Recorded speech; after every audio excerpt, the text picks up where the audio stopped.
урматтуу теле көрүүчүлөр, манайыбызды көтөрүп жана экранга жакыныраак келебиз. Ооба, анткени бүгүн бизде өзгөчө мейман. Бул адамдын жүргөн жердегинин баардыгы шайыр, күлкү, өзү да кандай сонун адам. Бүгүн бизде мейманда Асылбек Өзбеков агайыбыз болду. Саламатсызбы агай? Саламатсыздар, кутман таңыңыздар. Урматтуу теле көрүүчүлөр, экран жанында отурган урматтуу достор, кутман таңыңыздар менен. Буюрса, жашообуздун да бир таң атты, жакшылыктын өзгөчө бир маанайдын таңы болсун. Асылбек агай, эң алгач бүгүн Кудай буйрса саат 6:30-да Кыргыз улуттук драма театрында Асылбек агайыбыздын концерти болот. Бүгүн сөзсүз келип кеттиңиздер. Бүгүн абдан кызыктуу болот. Рахмат. Биз да абдан күтүп жатабыз. Анан өзүңүз сөзүңүз менен айтып кетсеңиз, бул концерт кимдер катышат, кандай болот? Асылбек агай сөзүңүз каралды. Азыркы учурда баягы концерттерди көбүлөө катар-катар берип жатат да. Башка концерттерден сиздин бере турган концертиңиз эмнеси менен айырмаланат? Эми бизге окшогон өнөр адамдары, мисалы ырчылар, мен актерлуктан сырткары дагы ыр дүйнөсүндө жүрүп атпайм. Анан биз мисалы ушул жок деген жылына бир 2 жолу өзүбүздүн көрүүчүлөрүбүзгө маңдай тескеп отуруп жолугуп, мына ушундай ырларды жараттым, эски ырларым, жаңы ырларым деп бир сүйлөшүп, ички дүйнөңдөгү бир жакшынакай ырларыңды чыгарып тартуулап турушубуз керек да. Болбосо биз жоголуп кетишибиз мүмкүн да, такыр элечи. Ошон үчүн мына ушул бүгүнкү күнгө туш болуп калыптыр. Эми сиздер чакырып калганда мен баягы баш тарта албадым. Келип дагы кайра жакшы болду деп сүйүнүп кеттим. Элдерге да айтып алайын.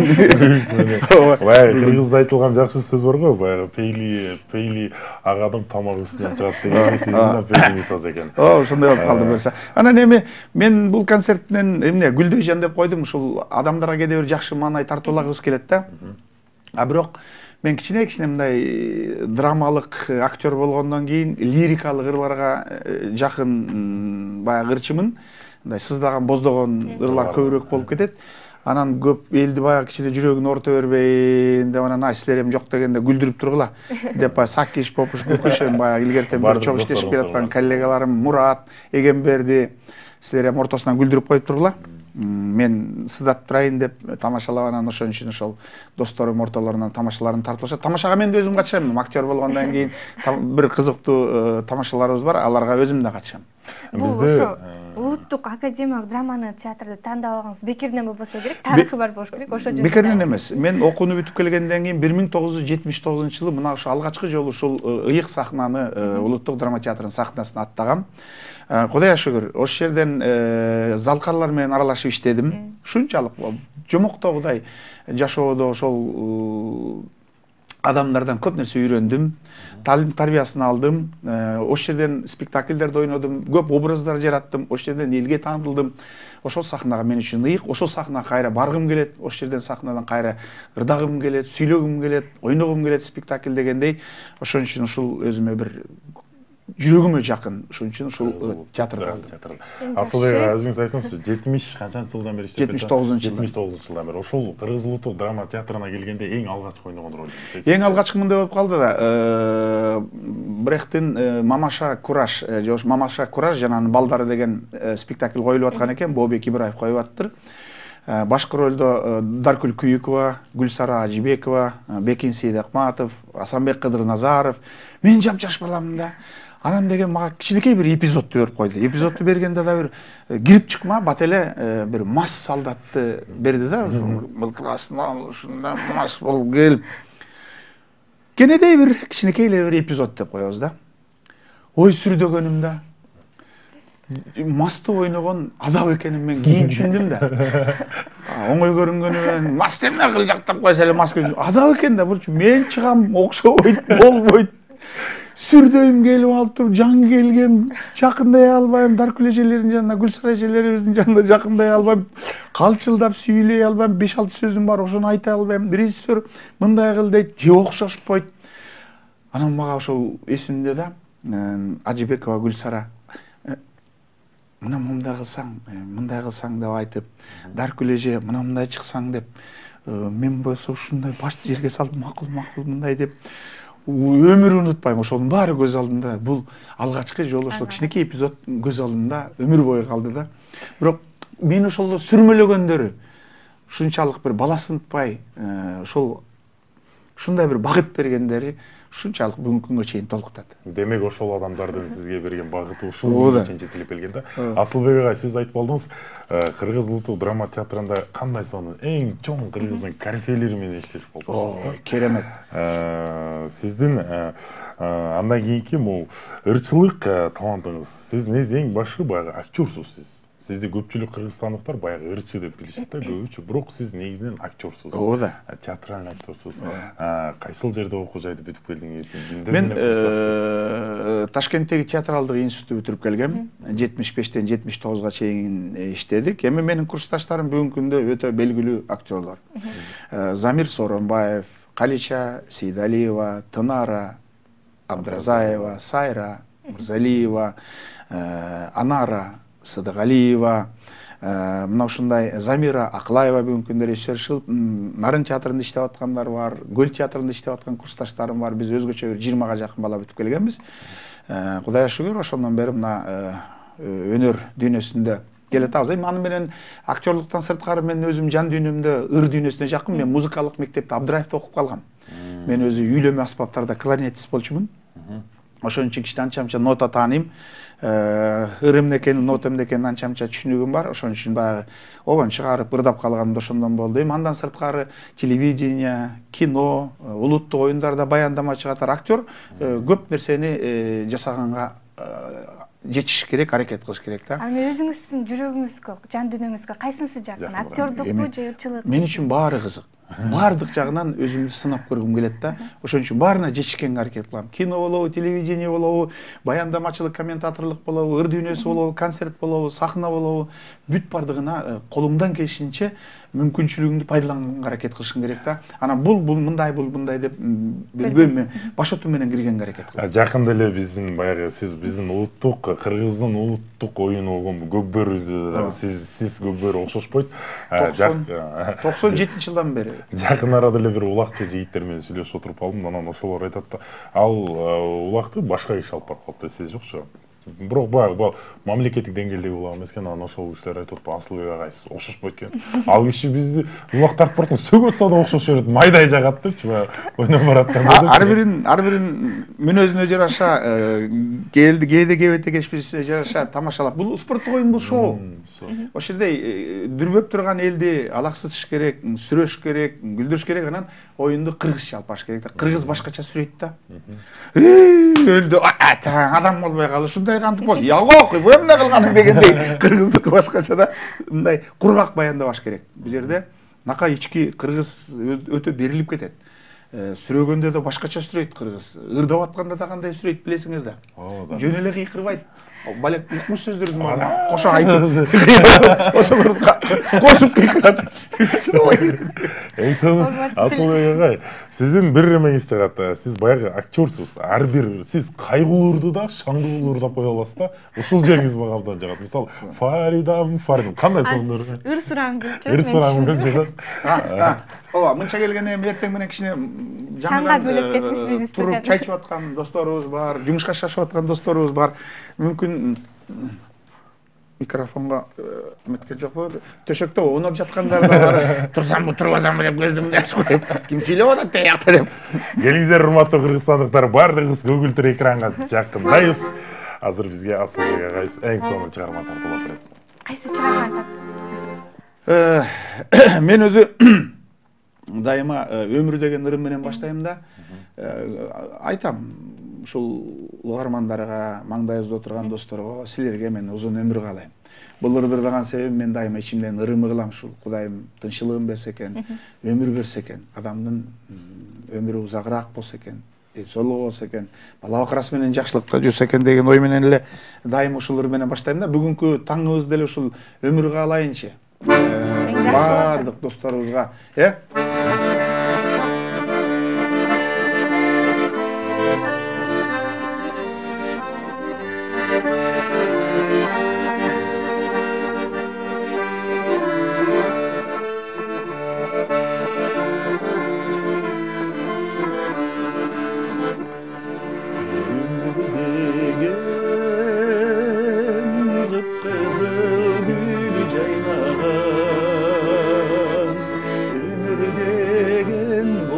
бақта сайраған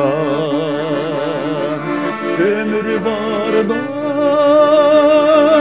өкінбестен ойнап күлінер өтсек жаралыбайбыз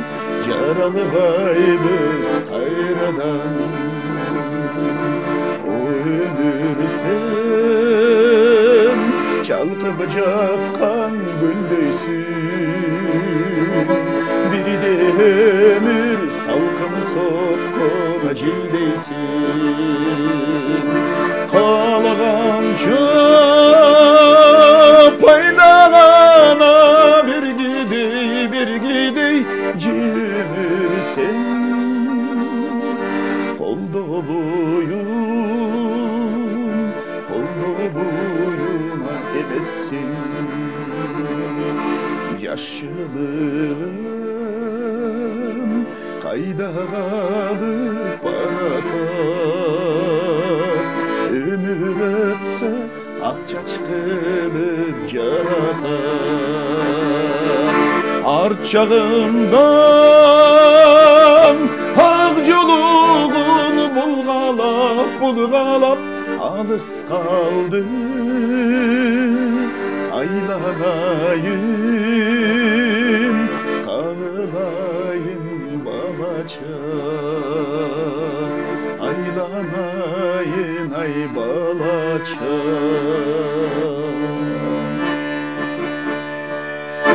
атаңның көрі дүние-ай уақыттың өткені мезгілдің өктемдігін қарабайсың мезгіл уақыт шуншалық тез эле өтө берет шуулдап айлар жылдар күндөр биз айта беребиз го баягы убакыт өтүп атат мезгил өтүп атат деп ана бир акылман айтат дейт эй убакыт мезгил өткөн жок ал ордунда эле турат биз өтүп атабыз биз шуулданбай аманчылык болсун Буларды билбеген, ырдалаган жок болуш керек. Эртең менен үндүн ачылышы деле кичине кыйыныраак. Үн уктап аткан убак болот. Ошончо да ырдайлы мынча келген эми ырдап отуралы. Сиздин үнүңүз ачылып электе ушундай ырдасаңыз. Анан ыр дүйнөсүндө мындай да, силер айтып атпайсыңар, ооба, лирикалык маанайдагы ырлар бул баягы түбөлүк ырлар албетте. Анан сүйүү темасы бул өчпөй турган, бүтпөй турган тема. Мен азыр бир илгерки ырлардан бирди ырдап берейин. Да, Доронбек Садырбаев агабыздын сөзүнө жазылган бир таңшы болам деген ыр бар. Доронбек агам докем бул ырды угуп калды, аябай жакшы көрчү. Жолуккан жерден ырдатчы. Бул көп жыл болду жазылганына. Сөздөрү да керемет. Бир-эки куплет кичине эртең мененки турган досторду ойлонтоюн. Сенден бiji, menden bigimi bizden Sezimler uçup aran dilimizden Adaşıp gel atamız atağarak Arzışı varan tapkan suyumuzdan Kayran kez qanday sonun ubaq ele Qarigin eng sötürüp turar ele Sağınıp samap gelsem saparımdan Samayın samalgımı sınar ele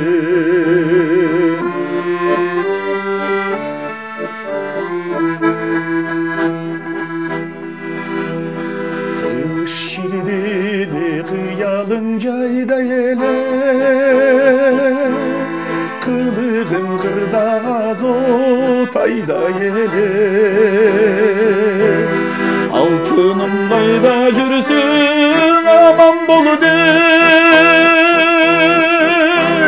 Aktığın asmandağı ayda ele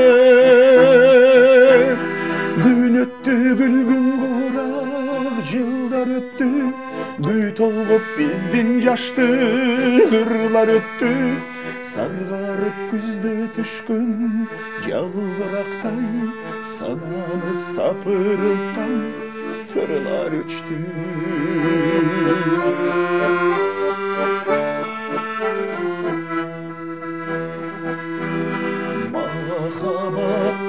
ашатын чандың беле, байқа пағынып алдым беле. Болбосо бозуланға менден артық, бой салып ашық болып қалдың беле. Көңілдір мұстырырдып аралекте, көз жаштар гүл шал болып ағалекте. Тамшолам суғуя көр сезімдерге, тамыры тақыр құрға қалалекте. Тамыры тақыр солып қалалекте. Қандай сонун керемет чыгар. Шындай, сыздаган ырлар көбүрөөк. Бул эме кечки концерттин башталышы биздин студияда башталып жатат окшойт. Эле уландысын көргүңүздөр келсе кечинде Академиялык драма театрында күтөбүз барыңыздарды. Саат 6:30. Сөзсүз келиңиздер, концерт абдан сонун кызыктуу болот. Сиздин баягы ушул театрды тандап алганыңыз дагы баягы бекеринен эмес, эң сонун жайды тандалыпсыз. Ооба. Себеп дегенде Эме биз баягы театрда, филармонияда, стадиондордо, талаада ар кандай бир шартта ырдап көнгөнбүз. Бул дагы ар бир жердин өзүнүн бир кызык бир учурлары болот. Эшиктерде саңда өзгөчө сонунубактары болот. Тойдурда саңда бир өзүнчө шаңы болот дегендей. Ушул жашоо ушунусу менен кызыкта өйдөтө мен ар кайсы жерде өнөр тартууласаң. Асылбек агай, баягы сиз дагы баягы биз дагы бир убактарда баягы сиз менен сыймыктанып каларбыз да. Биз дагы сиз азыркы учурда баягы азыр өзүңүз айтып атпайсызбы? Боби Гебраевдарды мисалы ушул адамдар менен өтүп калдым эле депчи. Анан сиз баягы бизге окшогон жаштарга эмне кеңеш бере аласыздар?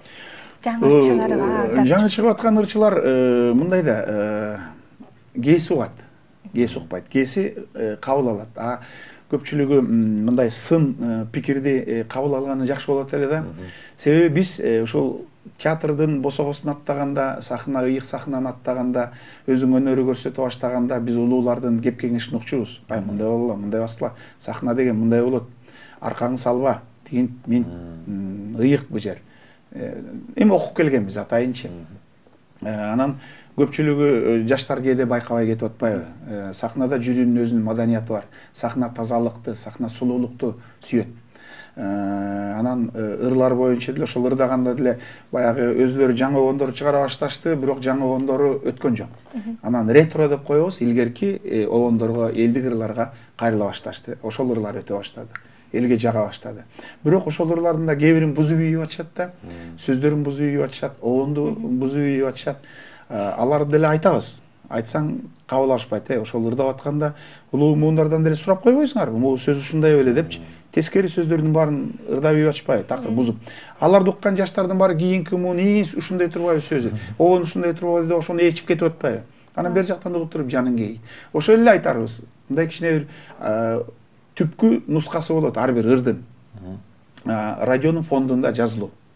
Ошол жака барып зерикпей, ошону алып чыгып, ошону угуп, ушундай турбайбы деп анан ошол экини жаңыча бир өзгөчө кооздоп, бирок сөзүн маанисин оонун кетирбей ырдап чыкса бул башка кеп. Анан эле өз билгенине келип эле таң-таңдашып кетип калып атышпайбы. Андай ырлар көп. Ар бирин айта берсең, бирөө түшүнөт, бирөө түшүнбөйт. Бар эле кээде жылдыз болуп чыга келип атышпайбы, асмандап кетип атышпайбы. Жерге түшпөй, жерге түш дейбиз. Түш жерге. Акырын жер менен басып карап, ким бар? Сен, булар бар турбайбы? Ушундай турбайбы депчи. Нет, аяққа жүрсөт да бары калып, бирден костюмдарын көтөрүп башкан аркасында бирөөлөргө шалпалактап. Биз өз костюмубузду бүгүнкү чейин өз Дворец спортко же филармония өзүбүз эле көтөрүп киребиз. Жер менен басып эле. Жер менен басып эле. Асылбек агай, сиздин ырыңызды баягы мисалы өмүр деген ырыңызды мисалы жаңа алдын ырдап өттүңүз да мисалы сизден башка киши ырдаганын мен такыр элестете албайм. Муну Роза Шакирова ырдап жүрөт. Мен ырларым көбүн Роза Шакирова ырдап жүрөт. Мен Розага илгери бизде Туңгушта иштеди да көп жыл. Анан жана Таппай жүрөмдү спектакльге жазылган эле. Айтматовдун Кылым карытар бир күнүнө Зарипанын ыры деп ырдалып кетчү да. Спектакльге жазылган Искендер Рыскуловдун буйрутмасы менен дегендейчи, Асылбек бир обон жазчы деп. Анан мен айттым, Роза, ушул спектакльге жазылган бойдон калып калды, сен ырдачы десем, бир жыл далталактап жүрүп, ырдайм деп бир жылдан ашык ырдаган жок. Ырдабайсыңбы? Сенден угуп атам мен десем дагы. Макул Асылбек байке деп коюп, анан ырдап чыкты. Огузду кандай экен деп, жакшы болуптур, Роза, керемет, ырдай берем, эфирге кое бер. Анан эле таппай жүрөм кетти, Роза Шакирова жарк этип чыга келди. Анан айтып атпайбы, сонун турбайбы? Эми бүттү, мындан ары сиздин ырбарыңыздын баарын ырдайм дейт, ырдайм. Мен баарын ырдап жүрбөйбү азыр. Эң сонун Асылбек ага, баягы сиздин ырларыңыз мындай башкача да, мисалы, сиз башкача форматта тандайсыз да ырлардычы, мындай. Сиз ыр тандоодо сөзүнө дагы, оонуна дагы мындай өтө көңүл бурасыз да. Сөзсүз түрдө да ар бир сөздүн мааниси болот. Ошол акындын айтайын деген оюн сен ошол ырың менен, обонуң менен жеткире алсаң, бул өзгөчө да. Ошондон анан адамдын жүрөгүнөн түнөк табат. Жөн эле кургак ырдап койгондо болбойт. Ар бир ырдын өзүнүн жашоосу бар. Ар бирдин тарыхы бар. Ар бир обондун өзүнүн тарыхы болот. Ошо кесиптешим айтып кетпедиби? Ар бир ырчылар өзүнүн ырлардын балдарындай көрөт экен да. Анан ошо балдарыңыздын ичинен өзгөчө мындай сиз жакшы көргөндөрү барбы ырларыңыз? Өзүңүзгө эң жакын. Жок, мен баарын эле жакшы көрөм, чындыгын айткандачы. Баары эле өзүмө жакын көрүнөт, эми элге кандай экенин билбейм. Элдер болсо ар кайсыларды сурап калышат. Ар кимдин өзүнүн жүрөгүндө катылып жаткан купуя сыры бар. Сеники да, сеники дагы. Ошол ыр аркылуу өткөн кеткенди эстегиң келет. Ошол жашоого кайра баргың келет. Ошон үчүн ар кимге ар кандай ыр жаңат. Анан мен айтайын дегеним дагы жалаң эле лирикалык темалардан сырткары бир социалдык багыттагы бүгүнкү күндөгү жашоодогу көйгөй маселелер дагы ыр аркылуу элге жеткизип турушубуз керек да. Мен мисалы таштаба балаңды күкүк. Бул ырды кээде тойдон суранып алышат. Мен айтам, болбойт бул тойдон. Таштаба балаңды күкүк. Ошондон аябай жакшы ырдап бериңизди. Кой тойдон таштаба балаңды күкүк ырдайм деп турам. Болбосо жана Боз торгойду, казактын Алтынбек Корозбаевдин Боз торгойун ырдап жүрдүм, жетим баланын арманын. Боз торгой, боз торгой. Бул торгойго барган баланын, энесин издеген баланын сагынычы. Социалдык багытта дагы бир ырды ырдап чыктым, бир-эки куплет ырдап берейин азыр. Эртең мен элдин манайын жүрбөйм, бирок бул жашоо. Жашоодо өйдө болот, төмөн болот. Жаманы бар, жакшысы бар, агы бар, карасы бар. Мен жолугушууга барып калып карылар үйүнө. Карылар үйү. Ошол жерде отурган аябай көп экен кишилер. Улуу мундар, аксакал, абышкалар, кемпирлер, кыргыздар көбүрөөк экен. Көбөйүп калыптыр. Мурда башка улуттар көп болор эле. Анан 1-2-3 аксакалдын ушундай бир мээримдүү жакшынакай аксакалдардын отурганын көрүп жүрөгүм ооруду да. Анан ушул илгери 90-жылдары бир угуп калган ыр бар болчу, казактын Алтынбек Корозбаев. Анан ошону издеп таап интернеттен кайра жасап чыгардык да, сөзүн Шайлообек Дүйшеевке кайра жаздырып алдым. Эң сонун. Мен 1-2 эле куплетін ырдап берейин. Бул багытта да кичине элге кайрылып турбасак болбойт. Мындай тагдырлар көп азырчы.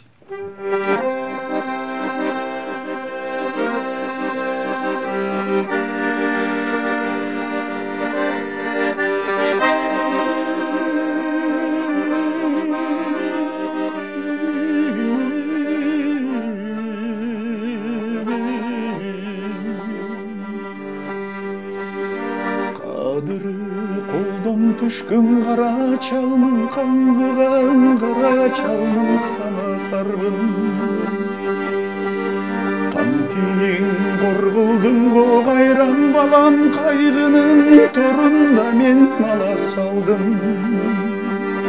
Балам-ай, бала кетти, баштап кеттиң башыма, кара ташты жаздап кеттиң. Кароосуз калгандардын үйүнө сен карганда алып келип таштап кеттиң.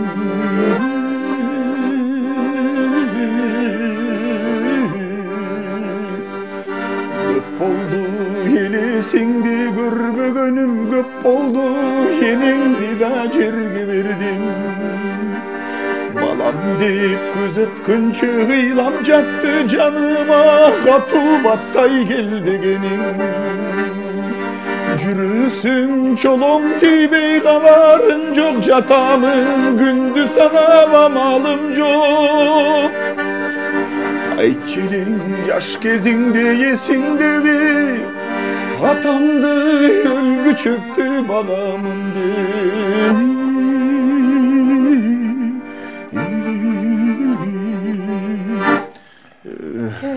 Бул жерде трагедия бар. Аябай сөзү аябай чынында бар экен. Шайлообек Дүйшеев агабыз да азыркы учурда Шайлообек Дүйшеевди сиздей адамдар азыркы учурда Кыргызда бар экенин абдан ыймыктанабыз. Сүйүнөлү, шүгүр дейли. Аталар аман болсун. Сиз да биздин атабыз. Сиз да аман болуңуз. Бул ошол балдарга кайрылуу, сабак.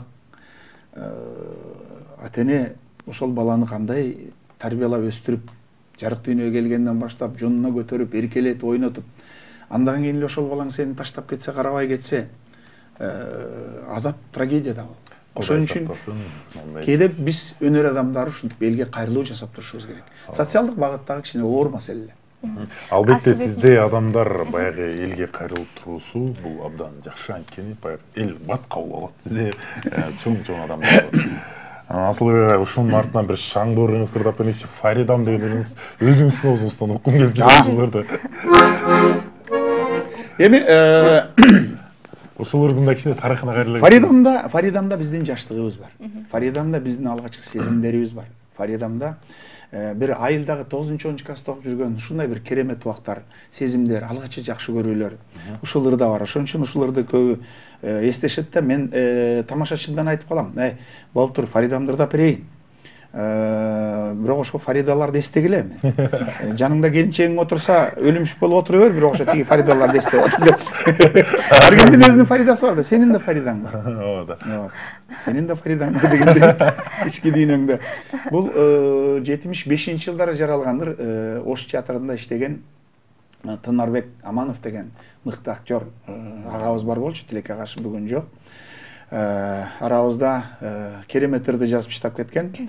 Мен Шайлообек Дүйшеевке экөөбүз кошуна болуп Апшичада жашап туруп, илгери анан Шакем айтып, Фарида деген сөздөрүн калтырып коелчу. Ошо ырдын өзү ошо Фарида деген, Фаридага арналган. Бул эсте каларлык ат. Анан жаштык кезине Шакем фантазиялап отурган Шакем бир түндүн ичинде жазып берген. Эртең менен эшик тарсылдайт, ачсам Шакем турат. Могу жумушка шашып бартам, мону окуп көрчү деп. Карай койсом эле коңшулаш айылдан кезиккем, коңгуроо үнүңдү эшиткем. Өлдү дедим. Ошондон баштаган ошону жаздырып салганбыз.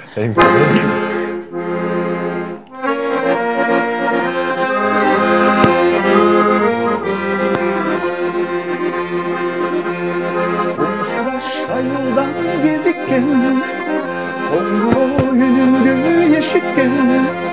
Коромо кире албай коштошуп, кол булгап калчу элем эшиктен.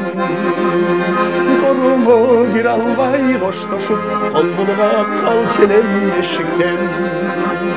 Агымын турмуштун кечелик, анда сен кыз элең секелик. Кош булагыңдын экөөбүз кошулуп, бир аксаң кечелик. Кош булагыңдын экөөбүз кошулуп, бир аксаң кечелик. Фаридам, Фаридам, Фаридам, Фаридам, Фаридам, ай Фаридам, Фаридам, Фаридам. Аттың ай өкүнөм мен кече, адырдан гүл терип бергиче. Алтыным башкага кеттиң сен, алыстан кайрылып келгиче. Алтыным башкага кеттиң сен, алыстан кайрылып келгиче. Азапка бактысың байлаган, армансыз жашоодо бармадам. Жоготкон күндөрдү эстетип, неге сен жолуктуң кайрадан? Жоготкон күндөрдү эстетип, неге сен жолуктуң кайрадан? Фаридам, Фаридам, Фаридам, Фаридам, ай Фаридам, Фаридам, Фаридам, Фаридам. Балбылдап көздөрүң каралап, бас шириң жүрүктай жаралып. Бактылуу боло көр кош эми, балалык ак сүйүм аманат. Бактылуу боло көр кош эми, bağladı aksiyim bana. Faridam, Faridam, Faridam, Faridam, ay Faridam, Faridam, Faridam, Faridam, koşemi otobüs Faridam, aman bul süygünüm Faridam, koşemi otobüs Faridam, Faridam, Faridam. Valla. Мырза кесиптеше Эң сонун. Кыргыздын мына чыныгы кыргыздын урушунда болуш керек. Керемет. Сиздин негизи ар бир ырыңыздын өзүнүн бир кененирээк, эң сонун кичинекей бир тарыхы бар экен да. Эми көбүрөөк ырдаган аракет кылалы, убакыт бат эле өтүп кетет. То есть биз бат эле өтүп кетебиз. Көпчүлүк жерде жанагы илгери аккордеон менен жаралды эле, мен өрттөнүп барам, мен күйүп барам деген. Булардын да өзүнчө тарыхы бар. Бул 90-жылдары биз Туңгуш театр өзүнчө кино тартып калдык. Нарын жергесинде 1,5 ай өзүбүз ойнодук, өзүбүздүн сценарий, Мурат Мамбетовдун сценарийи, Мурат өзү режиссер дегендей. Аян деген кино тартканбыз, пленкага тартканбыз. Пленкага. Ой. Ошондо башкы ролдо ойногон бир актриса бар болчу. Казакстандан келген. Анан 1,5 ай чогуу киного түштүк. Анан ал өзүнүн мекенине кетти. Андан кийин баягы эстеп отуруп, сагыныч кусалык дайын жок. Ал убакта сотка деген жок. Же телефон жок, же адрес жок. Анан темселеп таппай калып анан жедигер салып кайттым да, жедигер. Сен бир сөз жазбайчы, кандай сөз бер? Иши билбейм, мен өрттөнүп, мен күйүп барам деген бир сөз жазып отуруп жазып келдим. Болобу деди, болот, өлдү дедим. Ал убакта баягы 2 тыйын таап алып, 2 тыйын тапсак автомат таппай, автоматтын баары бузук. Автоматка 2 тыйын салып, чалайын сен 2 тыйынын жеп кетет, кайра темселеп 2 тыйын издеген үчүн кыйналдыкчүз да. Анан ошондо 0,1, 0,2, 0,3 деген болчу, азыр башка болуп калбады. Эң кыскасы ошол лактастан таптыңызбы? Жок, жолуга элекмин, көргөндө жокмун, кандай болуп билбейм. Андан бери канча жыл эсептей берчи, мен ырдай берейин, сен эсептей берчи.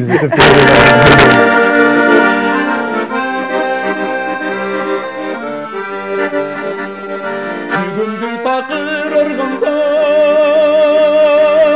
жоргун салды ярманга.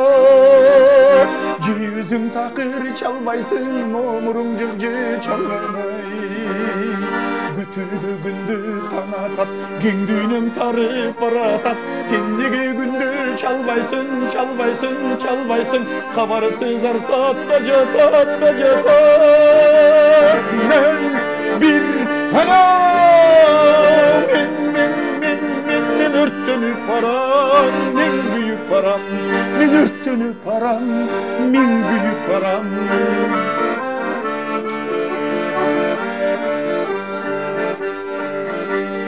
Шындығын білбей düşönüm,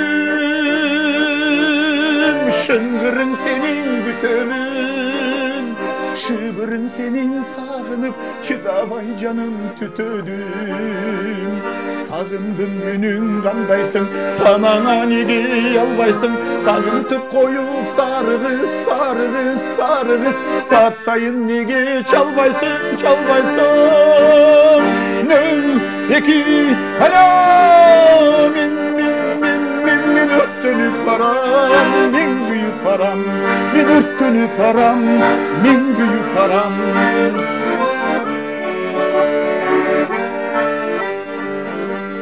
Gütönün güdde kurgalmay,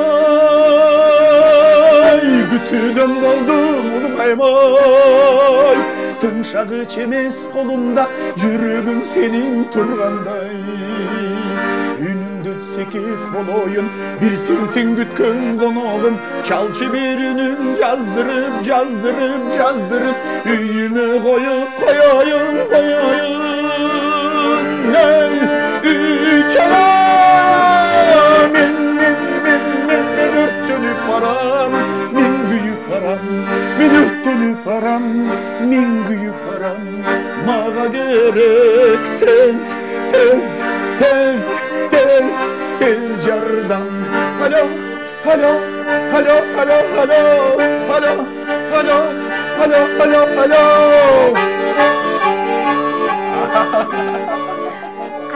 Kaygılı sizin arkanızda şair болып okşayın. Kaygılı dedim de. Şair kılıp burada. Kaygılı dilsinde kuyup çıdabay. Öldü taldı tam böyle de ırdasan. Аятаңдын Расылбек агай ошол ырыңызды ошол убакта көргөндө сизге өз эле келип үй болмак экен. Дароо телефонду. Дароо чалмак экен. Жок, 90-жылы жыл тартсаңыз, демек 28 жыл болуптур. Санадык биз. Санадык биз. Эми ал деле 50ден өтүп кеткен экен. О, жаштык, мастык дегендей. Сиздин баягы ар бир ырыңыздын өзүнүн тарыхы бар. Аккордеон үйрөнүп калганыңыздын бир тарыхын айтып бербейсизби? Мен биз баягы 10-жылдардын ырларын угуп, мектепте окуп жүргөндө ушунчалык бир керемет болчу да, анан аккордеон менен ырдагым келип, аккордеон үйрөнгүм келип. Мен Абдыраевка музыкалык мектепке раматылык мамам алып келген да, окусун, билим алсын деген экен. Менин тагдыр жолумду ушундай бир өзгөчө жолго салыптыр. Мамамдын арбагына өмүр бою жалынып жүрүп өтөм. Себеби ошол 4-класста мен кенедей кезимде айылда окуп аткан кезде алып келип туруп эле шаарга окусун деп иштеп кетиш оңой эмес да. Ыйлап кетем деп, болбой окуйсуң деп туруп тескери буруп алып кетип калганын ырас кылыптыр да. Ошондо мен аккордеонго кирем деп келгем. 4-класстан эле. Анан аккордеон орду толуп калды деди. Комузга жазып коелу дешти. Жок, комузга кирбейм дедим. Өкүнөм да ушу комузга кирбей койгонумчу. Бүгүн комузду ушундай чертип турмак экенмин. Анан эмне инструментке жазсак сени деп анан бир ошо экзамен алып аткан агайлар айтып калды. Мен кичинекей баламын да. Кларнет деген инструмент бар, ошого киресиңби деди. Анан кларнет деген тез онду кылып кетти. Кирем дедим. Көрсө үйлөм аспапты экен да алчы. Аны 5 жыл үйлөдүм. Анан аккордеонду өзүмчө үйрөнүп чыктым. Мен аккордеонду эле жыргатып черте албайм, чындыгын айткандачы. Просто баягы фано ойночубуз кичине, ошондон эле өзөгү калган. Анан өзүм жан талаш үйрөнүп, баягы азыр эми көп ойнобой калдык, колдор окшобойт дегендей. Анан бирок кээде ала калып ушундай эстеп калам жаштык кезде. Эми Асылбек агай өзүм үйрөнүп чыккам жан талаш. Өзүңүз айткансыз, кларнетте үйлөм аспап менен бир ырдап чыксаңыз, сону жаңылык болор эле. Ооба. Буюрсам могу концертте ошол үйлөм аспап менен чыгып ырдайм. Бир элдик ырды ырдайм. Күкүшүм деген. Күкүшүм деген. Келеп бир келеп жибектин, келебин таппай жаңылдым. Кеч салкынды болжогон, кыялыңды сагындым. Түрүм го түрүм жибектин, түрүмүн таппай жаңылдым. Түн салкынды болжогон,